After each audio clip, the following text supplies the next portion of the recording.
Doctor, நீங்கள் பார்க்காத ஒரு வெற்றியும் இல்லை, தோல்வியும் இல்லை.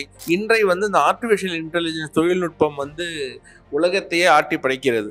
ஏஐ மனிதர்களை விட அதிகமாக ட்ரீட் பண்ணுமா? இல்ல தப்பு நிறைய நடக்குமா? உங்கள் கருத்து என்ன டாக்டர்? ஏஐ இன்னைக்கு சில கேள்விகளுக்கு பதிலே கிடையாது, எங்களால் ஆன்சர் பண்ண முடியும்.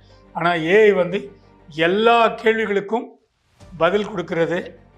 என்ன விதமான டெஸ்ட்டு எது இருந்தாலும் ஏஐ உடனே செய்து கொடுக்கும்.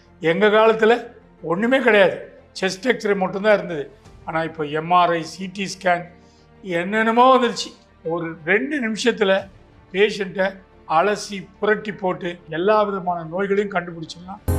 எல்லாம் டெக்னாலஜி. இங்கேருந்து வேறு நாட்டிலையும் சொல்லி ரோபோ இன்ஸ்ட்ரக்ஷனில் ஆப்ரேட் பண்ணுது. இதெல்லாம் முன்னோடிகள், டெவலப்மெண்ட்ஸ், இதெல்லாம் நம்ம கண்கூட பார்க்கணும்.